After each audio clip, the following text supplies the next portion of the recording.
Good morning, selamat pagi saudara. Senang sekali hari ini bisa bertemu saudara lagi. Meskipun cuaca dingin, tapi saya percaya Roh Kudus menghangatkan hati kita. Amin.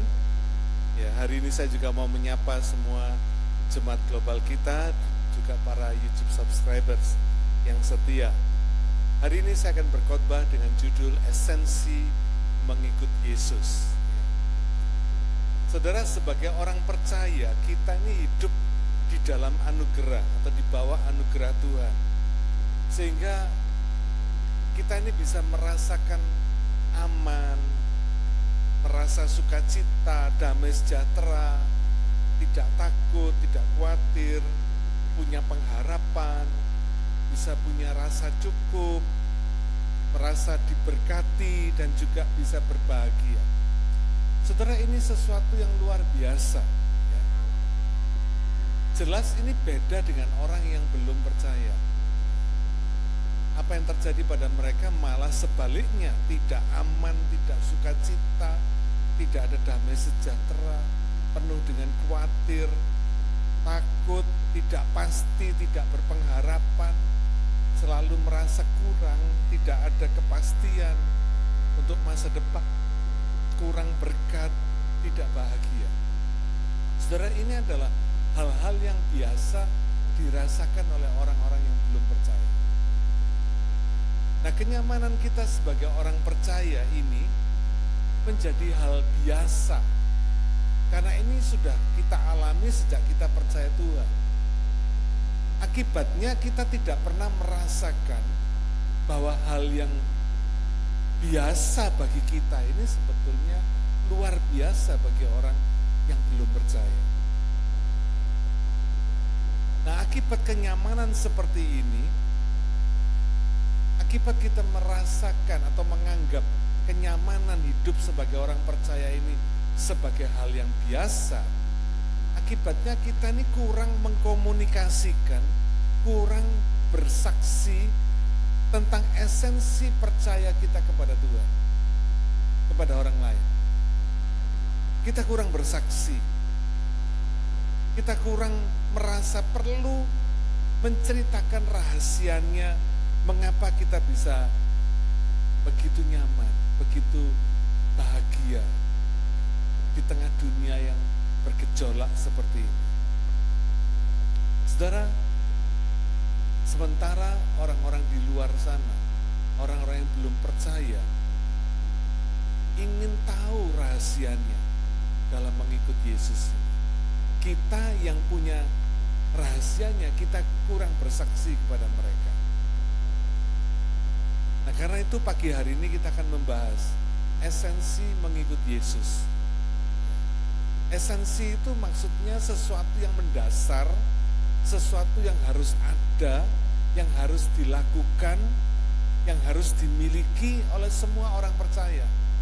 Apa sih mengikut Yesus itu, apa mestinya? Apa yang harus ada? Apa yang harus dilakukan?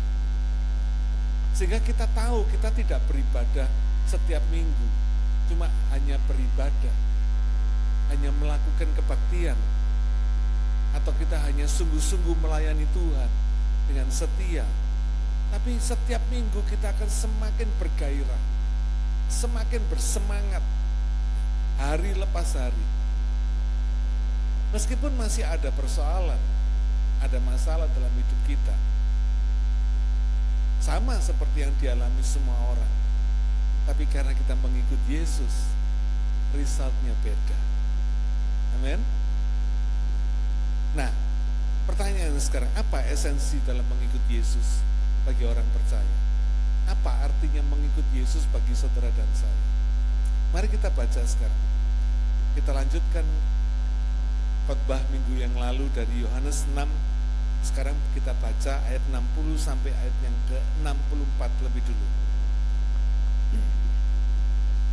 Sesudah mendengar semuanya itu, banyak dari murid-murid Yesus yang berkata, perkataan ini keras, siapakah yang sanggup mendengarkannya? Yesus yang di dalam hatinya tahu bahwa murid-muridnya bersungut-sungut tentang hal itu, berkata kepada mereka, Adakah perkataan itu menggoncangkan imanmu? Dan bagaimanakah jikalau kamu melihat Anak Manusia naik ke tempat di mana ia sebelumnya berada? Rohlah yang memberi hidup, daging sama sekali tidak berguna. Perkataan-perkataan yang kukatakan kepadamu adalah roh dan hidup. Tetapi di antaramu ada yang tidak percaya, sebab Yesus tahu dari semula siapa yang tidak percaya dan siapa yang akan menyerahkan dia. Yang pertama, saudara, esensi dalam mengikut Yesus. Mengikut Yesus itu harus dengan percaya. Saya ulangi ya, mengikut Yesus itu harus dengan percaya. Harus dengan percaya. Saudara, peristiwa ini lanjutan dari peristiwa yang lalu yang sudah kita bahas. Bagaimana Tuhan itu memberi makan 5.000 orang laki-laki dengan 5 ketul roti dan 2 ekor ikan. Dan setelah itu, setelah peristiwa Yesus memberi makan 5.000 orang laki-laki ini, dia pergi ke Kapernaum, dan di situ orang banyak berbondong-bondong mencari dia. Ketika Yesus ketemu dengan mereka, lalu Yesus ngomong gini, kamu tuh sebetulnya datang ke sini bukan cari aku, tapi karena kamu sudah makan dan kenyang. Kamu cari roti sebetulnya. Kira-kira gitu, saudara ya. Nah, ini lanjutan dari peristiwa itu. Ya, lanjutan dari peristiwa itu. Karena memang sudah hal yang wajar kalau kita bisa melihat orang cari Yesus itu belum tentu cari kebenaran, tapi cari berkat. Ada yang cari berkat, ada yang memang sungguh-sungguh cari kebenaran. Nah, ketika mereka ditegur sama Tuhan, kamu tuh sebetulnya cari berkat, karena kamu sudah makan dan kenyang. Kamu bukan cari aku, cari berkatku, kira-kira gitu ya.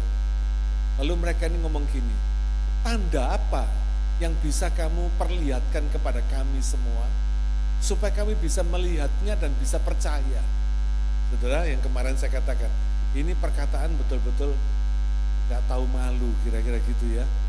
Baru makan rotinya, sampai kenyang, sampai sisa 12 bakul, masih tanya tanda apa yang bisa kamu tunjukkan kepada kami, supaya kami bisa melihat dan bisa percaya. Kalau nenek moyang kami dulu di padang gurun mereka makan mana, dikasih mana tiap hari, roti dari sorga. Lalu Yesus katakan kepada mereka, itu mana bukan Musa yang kasih, tapi Bapakku yang di sorga. Nah, saudara, di dalam perikop ini yang kita baca ini, jelas dikatakan mereka ini orang-orang yang tidak bisa menerima, ya, tidak bisa menerima perkataan keras Tuhan Yesus.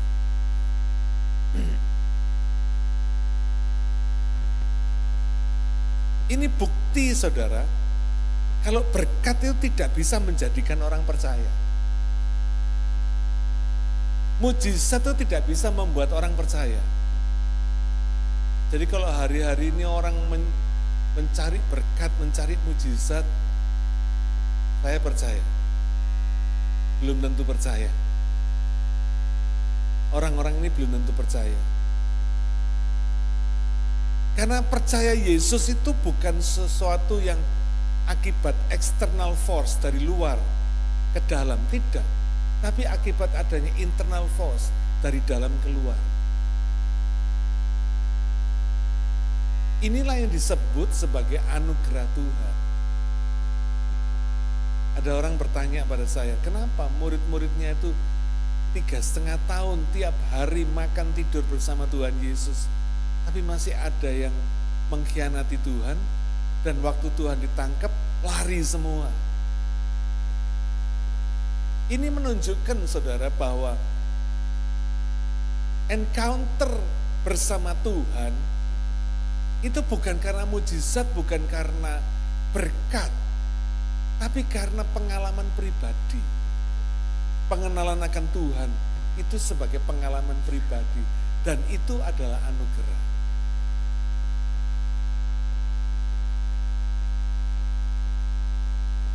Dengan kata lain, orang percaya adalah orang yang hidup di dalam anugerah Tuhan, hidup di bawah anugerah Tuhan. Sepanjang semua yang terjadi di sepanjang hidupnya adalah anugerah Tuhan. Kita ingat ya, dari Efesus 1 ayat yang keempat kita tahu bahwa keselamatan kita itu diputuskan di dalam kekekalan. Ingat ya, kali-kali sudah saya khotbahkan.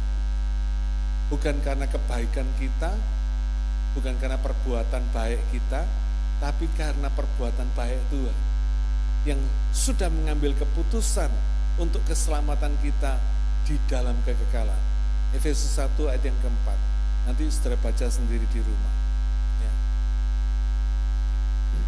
Itu sebabnya ketika keselamatan kita ini diputuskan di dalam kekekalan, maka sepanjang kehidupan kita itu melekat anugerah Tuhan di situ. Meskipun kita ini sebelumnya belum percaya. Nangkep ya saudara ya? Karena keselamatannya ditetapkan di dalam kekekalan. Maka sepanjang hidup kita, mulai dari lahir sampai kita mati, melekatlah anugerah Tuhan di situ. Tanpa kita sadari, tanpa kita mengerti. Padahal kita baru percaya Tuhan di sini. Dari umur sekian sampai umur sekian kita belum percaya Tuhan. Kita baru percaya Tuhan waktu umur 40 misalnya. Tetapi bukan berarti sebelum saudara percaya Tuhan tadi tidak ada anugerah Tuhan di situ. Nangkep ya? Karena keselamatannya sudah ditetapkan di sini, melekatnya sudah di sini, saudara. Di sini saudara konfirmasi untuk saudara diselamatkan. Itu sebabnya kalau saudara perhatikan, orang-orang yang mengalami keselamatan ini, orang-orang yang percaya ini, orang yang sungguh-sungguh diselamatkan Tuhan ini, di sepanjang kehidupannya, meskipun dia tidak mengerti, tapi kehidupan ini itu selalu berkaitan, ada mata rantainya di dalam keselamatan yang dia miliki pada akhirnya. Saudara, inilah misteri Tuhan yang hebat sekali. Dia cinta kita meskipun kita belum cinta dia. Nasihat ya. Roma 5 ayat 8. Dia disalib pada waktu kita masih belum percaya. Pada waktu kita masih berdosa, Tuhan mau mati di kayu salib. Saudara, mungkin kalau untuk orang yang baik, saudara mau mati. Tapi untuk orang berdosa, siapa yang mau mati, saudara? Tapi inilah Tuhan. Saya selalu terpesona dengan kasih setia Tuhan atas anugerah Tuhan yang seperti ini. Ketika saya flashback ke belakang, saya sadar apa yang saya alami di masa-masa yang lalu itu sesungguhnya seperti sebuah persiapan yang dikerjakan Tuhan di dalam hidup saya untuk saya menghadapi masa kini dan masa yang akan datang. Meskipun saya belum mengerti sebelumnya, Tuhan melatih mental saya, Tuhan membuat saya mengalami susah payah begitu luar biasa. Tuhan membentuk karakter saya untuk supaya saya bisa menghadapi masa kini dan masa yang akan datang. Saudara, hari itu sebenarnya ada 3 cuma. Hari kemarin, hari ini, dan hari esok. Ya toh? Hari kemarin saudara nggak bisa rubah. Hari ini kesempatan. Hari esok adalah pengharapan. Karena itu bagi orang-orang percaya, saudara harus mengerti bahwa di dalam diri saudara melekatlah anugerah Tuhan itu sepanjang hidup saudara. Ada maksud dan rencana Tuhan yang kekal, Tidak ada yang kebetulan sama sekali. Dalam hidup orang percaya itu tidak ada yang kebetulan. Semuanya ada dalam rencana dan kehendak Tuhan. Apa yang terjadi kemarin berguna untuk hari ini. Apa yang terjadi hari ini berguna untuk hari esok. Karena itu keputusan-keputusan yang harus kita ambil. Apa yang kita kerjakan, apa yang kita pikirkan, apa yang kita katakan, apa yang kita lakukan. Itu sangat penting sekali. Tidak ada cuma, saya kan cuma ngomong aja. Tidak ada. Ngomong apapun, mikir apapun, melakukan apapun, itu ada kaitannya, ada mata rantainya yang tidak boleh disia-siakan, tidak boleh dianggap remeh. Hari ini saudara berbakti di gereja ini, itu pun tidak ada yang kebetulan. Ada maksud dan rencana Tuhan. Hari ini kita melayani di gereja ini, itu pun juga tidak kebetulan. Ada satu kehormatan yang Tuhan berikan untuk kita bisa melayani di gereja ini.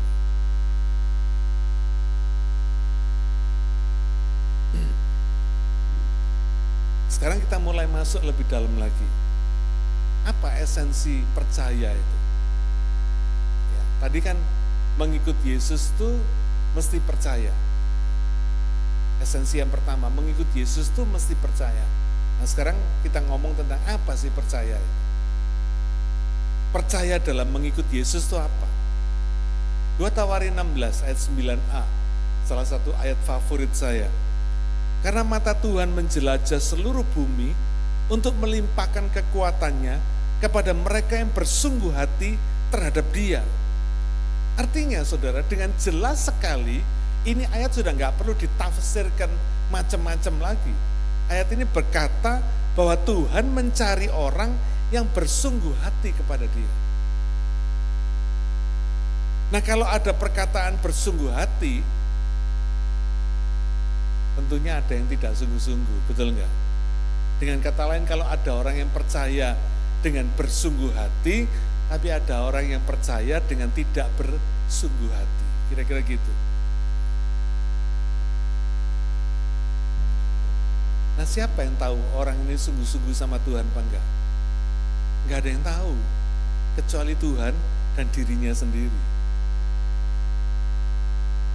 Hanya Tuhan yang tahu siapa yang sungguh-sungguh dan siapa yang tidak bersungguh-sungguh. Kenapa? Karena Tuhan melihat hati, saudara. 1 Samuel 16 ayat yang ke-7, Tuhan itu melihat hati.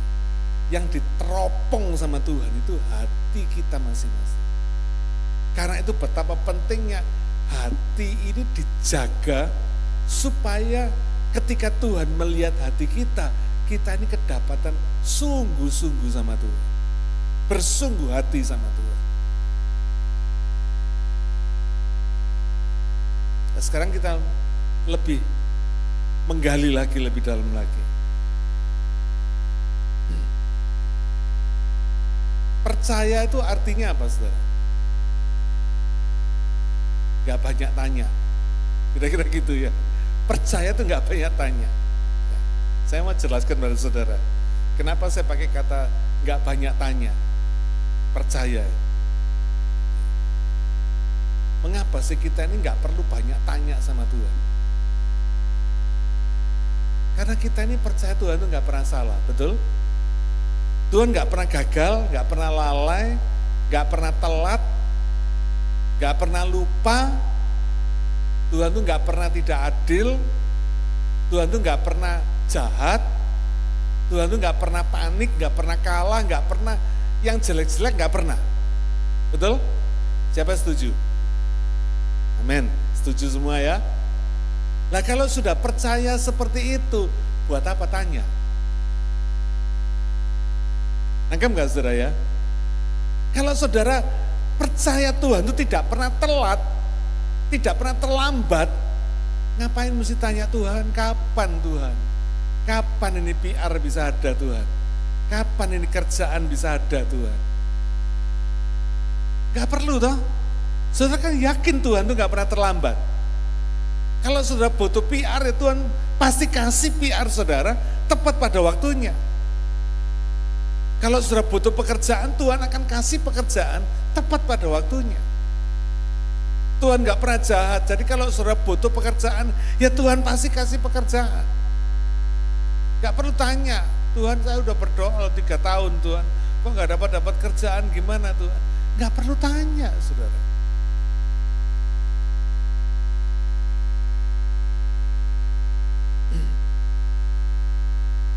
Kalau yang masih suka tanya, artinya apa?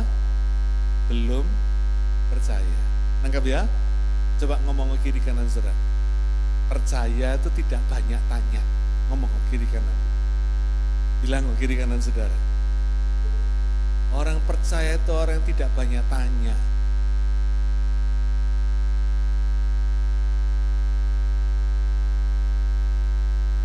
Saya mau saksi sama saudara. Ini saya alami sendiri loh. Ketika tahun 2019 saya divonis sama dokter saya kena kanker darah. Aneh bin ajaib. Saya nggak takut, nggak bingung, nggak panik, dan nggak tanya sama Tuhan, kenapa kok saya Tuhan? Ini multiple myeloma ini tidak banyak orang kena, kenapa kok saya? Nggak tanya saya, kenapa kok saya? Teman-teman saya semua mungkin jemaat juga lihat saya heran. Saudara adalah menjadi saksi saya, saksi hidup saya. Saudara lihat saya panik, bingung, takut, stres, enggak. Teman saya juga tanya, lu ini kok kayak orang gak sakit sih? Kalau gua kena lu, sakit kayak lu gini, gua sudah stres, bisa gila gua. Saya bilang enggak. Apa kamu gak tanya Tuhan, dosamu apa? Saya bilang sudah. Terus apa kata Tuhan? Ya enggak apa-apa, saya bilang. Saudara, ada banyak kejadian dalam hidup ini yang mendorong kita tanya sama Tuhan. Ada teman saya ngomong gini, Tuhan kok jahat sih sama kamu? Kamu melayani Tuhan, menyerahkan hidupmu, saya tahu kamu mulai dari umur 19 sampai sekarang umur 65 tahun. Kamu kok nggak protes sama Tuhan kalau kenapa kamu kok dikasih sakit seperti itu? Kanker belum selesai, ginjal kena. Ginjal belum selesai, jantung kena. Apa salahmu? Kenapa kamu nggak tanya sama Tuhan? Enggak, saya nggak tanya sama Tuhan. Karena apa? Karena saya percaya Tuhan tidak pernah salah. Kalau Dia izinkan itu terjadi atas saya, Dia pasti betul. Dia pasti izinkan itu terjadi pada saya untuk kebaikan saya. Roma 8 ayat 28, Allah turut bekerja dalam segala sesuatu untuk mendatangkan kebaikan bagi setiap orang yang mengasihi Dia. Yang penting saya tanya sama diri saya sendiri, kamu mengasihi Tuhan apa enggak? Kalau saya mengasihi Tuhan, maka saya percaya apapun yang terjadi dalam kehidupan saya membawa kebaikan bagi saya. Amin.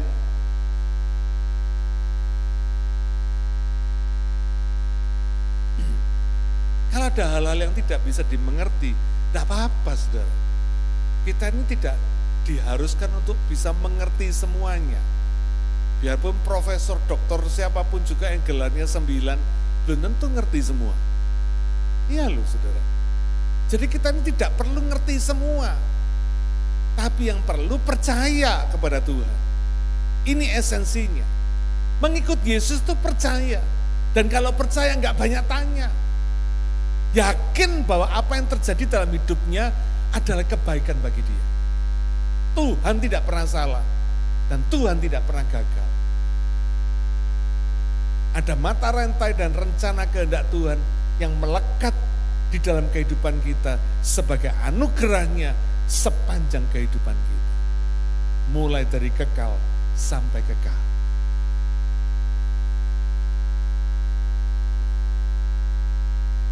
Sekarang kita masuk kepada bagian yang terakhir. Bagaimana kita mengimplementasikan atau mengaplikasikan percaya ini. Sikap hati yang sungguh-sungguh percaya. 1 Petrus 2 ayat yang ke-9. Tetapi kamulah bangsa yang terpilih, imamat yang rajani, bangsa yang kudus, umat kepunyaan Allah sendiri, supaya kamu memberitakan perbuatan-perbuatan yang besar dari Dia, yang telah memanggil kamu keluar dari kegelapan kepada terangnya yang ajaib. Percaya yang pertama, percaya seperti imam yang beribadah kepada Tuhan. Tolong gambarnya baju efod ditayangkan. Oh sudah, oke. Saudara, ini baju efod, baju imam. Seorang imam itu kalau dia menghadap Tuhan, dia melayani Tuhan, dia harus pakai baju ini. Saya tunjukkan baju efod ini supaya saudara ngerti bahwa sebagai seorang percaya, saudara ini adalah seorang imam. Meskipun saudara bukan pendeta, tapi saudara ini imam di hadapan Tuhan. Imam bagi orang yang saudara layani. Baju efod ini. Jadi ketika saudara bekerja, saudara sebagai imam yang sedang bekerja. Kira-kira apa yang dibicarakan di sini tentang baju efod? Baju efod ini saudara kalau lihat di situ, itu di dadanya itu ada batu-batu permata yang mahal, batu-batu yang murni, batu-batu yang sangat berharga sekali. Baju efod ini bicara tentang kemurnian, kesucian, kekudusan. Jadi apapun yang saudara kerjakan, apapun yang saudara pikirkan, apapun yang saudara katakan, saudara sedang berdiri sebagai seorang imam di hadapan Tuhan. Ingat ya, bayangkan saudara pakai baju efod ini di hadapan Tuhan, sambil saudara kerja, sambil saudara melayani, sambil saudara belajar, sambil saudara studi, saudara sedang mengenakan baju efod di hadapan Tuhan. Saudara siap dikoreksi, siap dimurnikan, siap dijaga, dibentuk di dalam kekudusan dan kesucian Tuhan. Yang kedua, dikatakan di sini sebagai raja. Tolong pakaian perangnya. Nah seperti ini. Bayangkan dalam hidup saudara, saudara ini tiap hari sedang berpakaian perang, berpakaian seorang raja. Raja di zaman itu, kalau perang itu ada di muka sendiri, saudara. Kalau sekarang rajanya perang di belakang sendiri. Yang mati anak buahnya dulu. Kalau dulu yang mati rajanya dulu. Ini konsepnya. Karena itu konsepnya Tuhan juga begitu. Tuhan itu bukan di belakang saudara, di depan saudara. Mengawal kehidupan saudara di depan saudara. Menjaga, melindungi saudara. Saudara punya kelengkapan senjata seperti ini. Seperti orang yang siap perang. Setiap hari kita itu berpakaian perang seperti ini. Siap menghadapi setiap musuh. Siap menghadapi persoalan kehidupan kita. Ini bicara tentang keberanian menghadapi tantangan hidup ini. Tidak boleh menyerah. Saudara, orang berpakaian gini nggak boleh menyerah. Amin. Perlengkapannya cuma di bagian muka, artinya apa? Maju terus. Tidak ada yang di bagian belakang, perlindungannya tidak ada. Depan semua.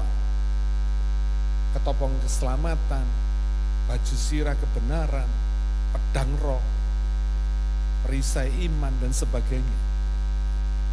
Maju terus. Orang percaya itu tidak pernah gagal atau tidak pernah menyerah di dalam menghadapi setiap situasi kehidupannya. Berat ringan dihadapi.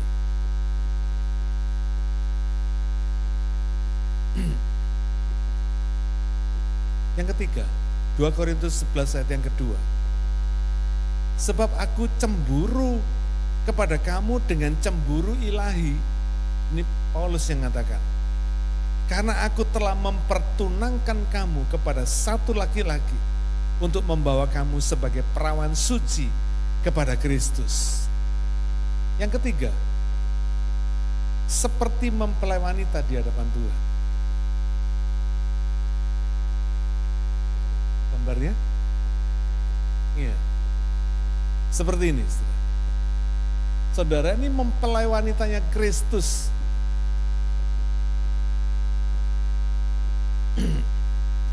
Dalam budaya Yahudi, pernikahan itu dibagi dua tahap. Satu kidusin, pertunangan, atau yang disebut juga erosin.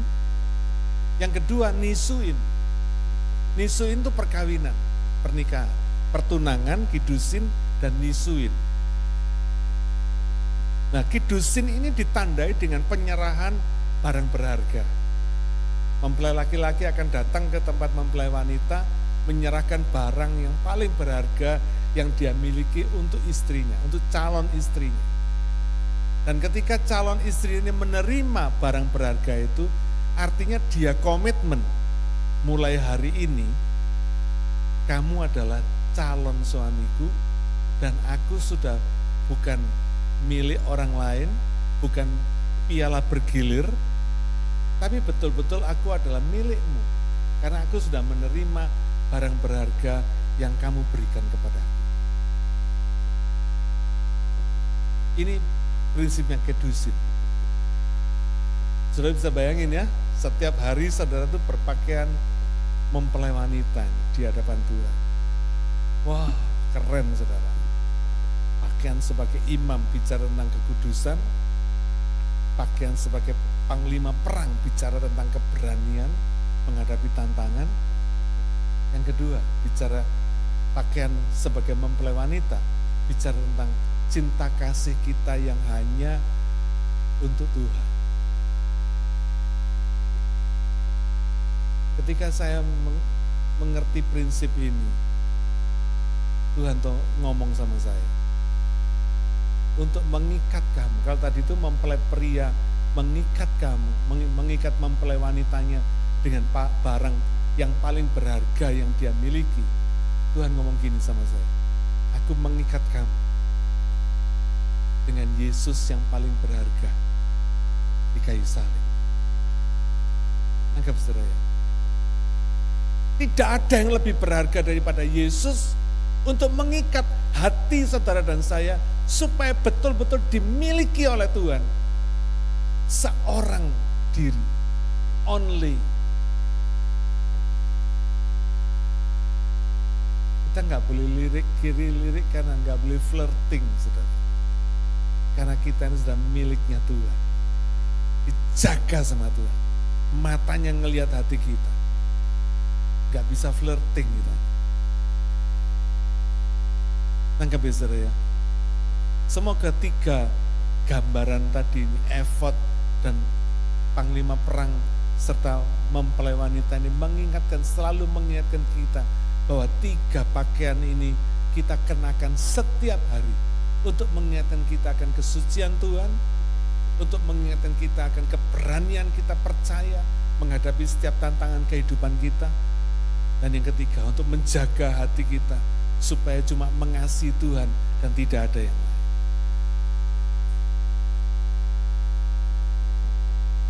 Saudara, percaya itu menyerahkan hidup kita untuk menjadi miliknya Tuhan.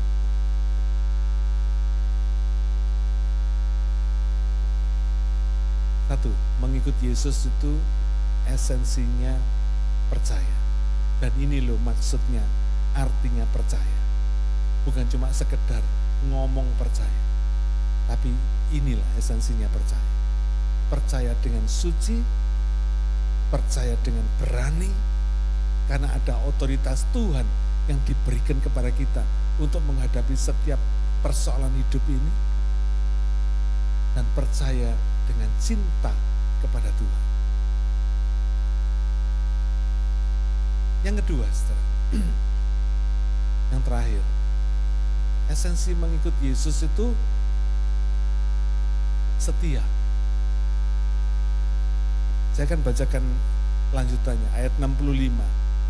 Yohanes 6 ayat 65 sampai ayat 71. Lalu ia berkata, sebab itu telah kukatakan kepadamu, tidak ada seorang pun dapat datang kepadaku kalau Bapa tidak mengaruniakannya kepadanya. Mulai dari waktu itu banyak murid-muridnya mengundurkan diri dan tidak lagi mengikut dia. Maka kata Yesus kepada ke-12 muridnya, apakah kamu tidak mau pergi juga? Jawab Simon Petrus kepadanya, Tuhan, kepada siapakah kami akan pergi? Perkataanmu adalah perkataan hidup yang kekal. Dan kami telah percaya dan tahu bahwa Engkau adalah yang kudus dari Allah. Jawab Yesus kepada mereka, bukankah aku sendiri yang telah memilih kamu yang 12 ini? Namun seorang di antaramu adalah iblis. Yang dimaksudkannya ialah Yudas anak Simon Iskariot. Sebab dialah yang akan menyerahkan Yesus. Dia seorang di antara ke-12 murid itu.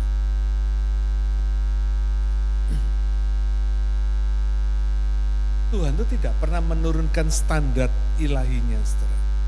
Nilai-nilai ilahinya itu tidak pernah berkurang dalam hidup saudara dan saya.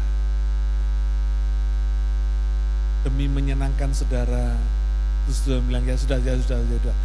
Nilai standar ilahinya, aku turunin dikit, kamu mau dosa-dosa dikit, bolehlah. Enggak. Tuhan tidak pernah menurunkan nilai-nilai ilahinya untuk menyenangkan orang atau demi mendapatkan pengikut, enggak. Makanya dikatakan di sini kebenaran yang dikatakan Yesus itu keras dan menyakitkan hati. Kayak seperti tadi yang saya katakan ya. Dia ngomong sama orang, kamu tuh cari aku bukan karena cari aku. Kamu cari makanan yang karena kamu sudah makan dan kenyang. Kemarin saya bilang, tidak ada pendeta yang berani ngomong gini sama jemaat. Oh, kamu ke gereja cuma cari makan. Tidak ada yang berani, saudara. Bisa minggat semua.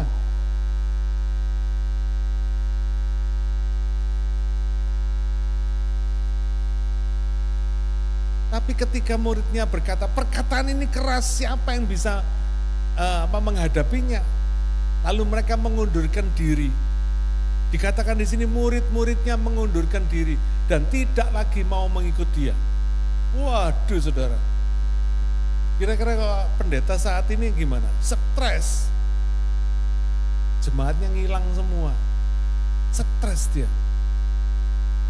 Tapi enggak ya, Tuhan Yesus berkata, apa kamu tidak mau pergi juga? Waduh. Ada enggak pendeta yang berani ngomong gini? Ada beberapa orang yang meninggalkan gereja terus pendeta yang ngomong, saudara-saudara, ada yang mau pergi juga? Coba lihat saudara. Yesus itu seperti ini, non-konformis agung. Dia kalau ngomong itu kebenarannya, kenceng saudara. Tidak belok sedikit pun. Ada orang pergi, yang lain ditantang. Kamu yang 12 tidak pergi juga?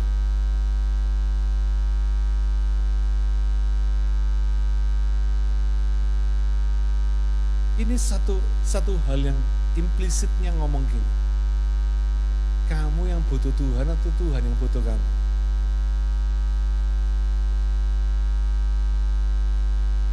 Saya kalau ada orang yang menganggap Tuhan butuh dia, itu sakit hati saya, sedih hati saya. Nggak sadar bahwa dia butuh Tuhan, bukan Tuhan yang butuh dia. Hidup kita ini begitu fragile. Fragile itu gampang pecah kira-kira gitu saudara. Sedikit aja kita ini bisa panik, bisa kalang kabut, nggak karu-karuan. Itu membuktikan bahwa dalam hidup ini kita butuh Tuhan. Bukan Tuhan yang butuh kita.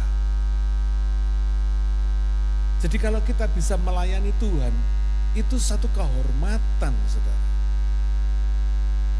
Satu kehormatan. Saya kemarin khotbah di bawah karena belakang saya sakit akibat saya jatuh.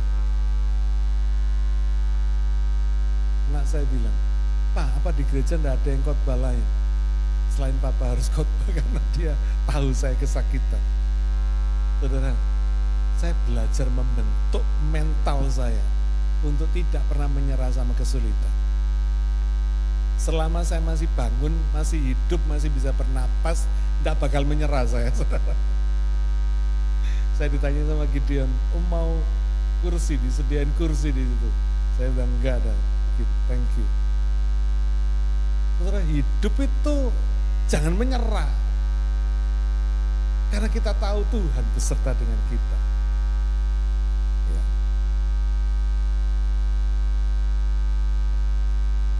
Ketika bicara tentang murid yang meninggalkan Yesus, saudara, saya bayangkan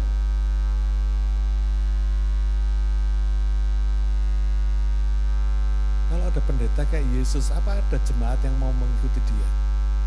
Kira-kira punya jemaat enggak? Minggat semua, saudara.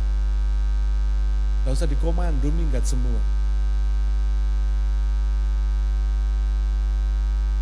Saudara, pendeta itu adalah orang yang paling terbeban kalau ada jemaat keluar gereja. Tak kasih tahu, saudara. Beban moral paling berat itu pendeta.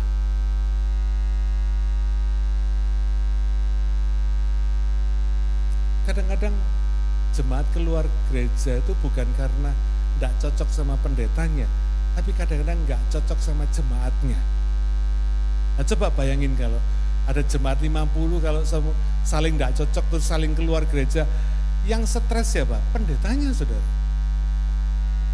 Yang paling terbeban pendetanya. Karena berusaha mendamaikan masih tetap tidak bisa didamaikan. Yang satu keluar, yang satu juga keluar, waduh. Pendeta bisa stres, saudara. Karena itu saudara, jangan heran ada banyak pendeta yang stres dan depresi. Ini. Karena itu bagi pendeta, tak kasih tahu rahasianya. Yang paling menyenangkan itu jemaat yang setia. Pendeta itu tidak bakal mikir mau cari jemaat yang kaya, pinter, atau apa, enggak, saudara. Yang penting setia. Seneng pendeta itu. Seperti kayak papa gitu, ngelihat anaknya itu. Seneng, saudara. Saudara nggak ngapa-ngapain aja, seneng lihat saudara. Orang tua kan gitu, saudara ya. Kalau anaknya datang, masa orang tua tanya, lu bawa duit berapa?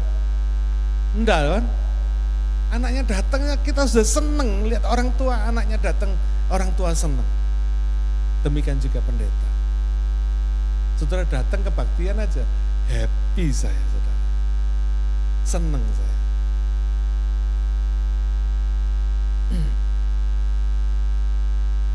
Ketika saya diskusi sama Tuhan dalam mempersiapkan khotbah ini,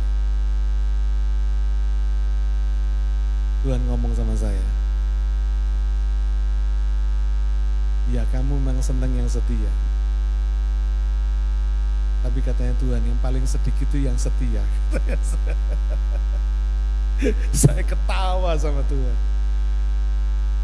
Ternyata yang setia itu enggak banyak. Yang pinter banyak, yang kaya banyak, yang berpengalaman banyak. Yang setia yang enggak banyak, betul?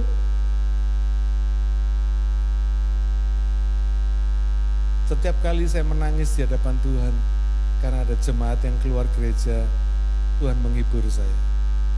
Tuhan katakan, gereja ini milikku, bukan milikmu. Kamu gak usah khawatir, aku mengasihi jemaatku. Aku mengasihi gerejaku. Matius 9 ayat 37.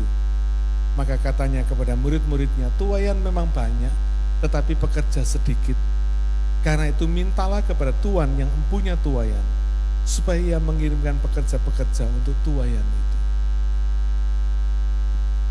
Kita cuma bisa minta sama Tuhan untuk kirimkan jiwa, kirimkan pekerja, kirimkan pelayan-pelayan Tuhan.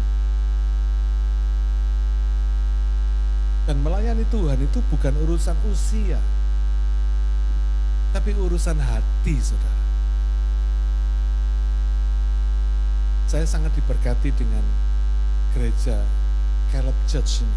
Ini gereja Korea yang sedang saya bimbing untuk melakukan mission trip ke Indonesia bulan November ini. Caleb Church ini jemaatnya paling muda 60 tahun. Bukan paling tua loh. Paling muda 60 tahun. Dan mereka mau mission ke Indonesia. Mereka kirimkan 10 orang sebagai tim untuk meninjau network mission di Indonesia. Dan setelah itu tiap tahun mereka akan kirimkan tim untuk melakukan mission di Indonesia. Di situ saya terbuka mata saya. Bahwa melayani itu bukan urusan umur. Jangan berpikir, oh yang bisa melayani itu cuma orang muda toh. Orang muda bagus, orang tua pun juga bagus. Amin. Asal ada Tuhan dan asal yang dilayani Tuhan.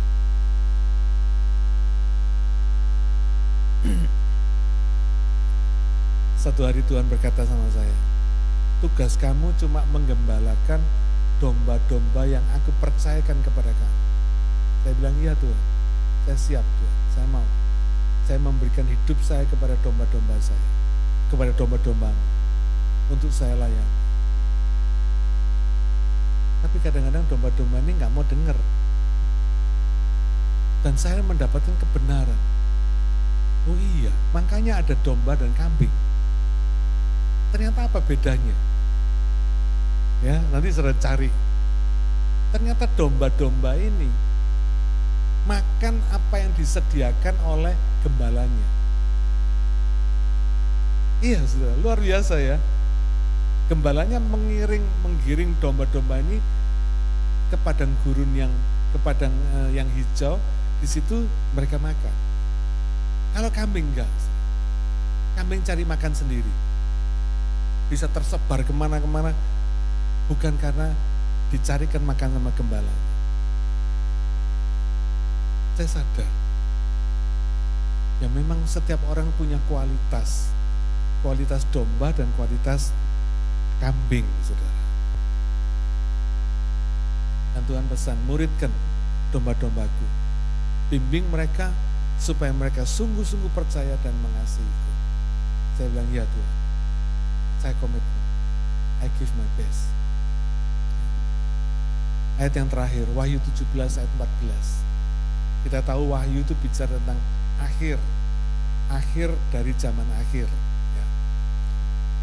Mereka bersama-sama dengan Dia juga akan menang, yaitu mereka yang terpanggil, yang telah dipilih, dan yang setia.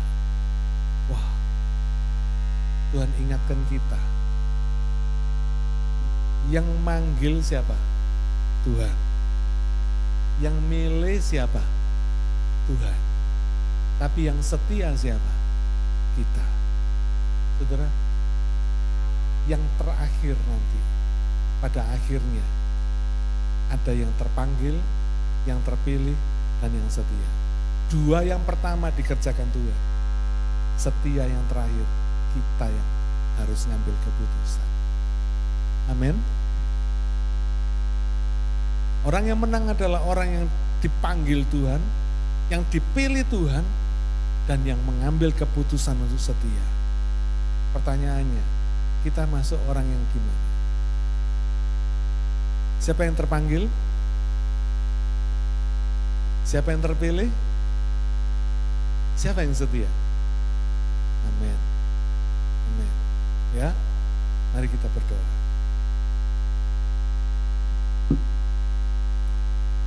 Bapa Surgawi, terima kasih karena kami boleh dipanggil, dipilih, dan boleh setia. Terima kasih karena Engkau sudah menjanjikan kemenangan itu bagi kami. Pada akhirnya, kami tidak mau mengukur hidup ini hanya dengan yang sementara, saat ini saja. Tapi kami tahu hidup ini akan berakhir di dalam kekekalan. Sama seperti Engkau mengawali kehidupan kami dengan kekekalan.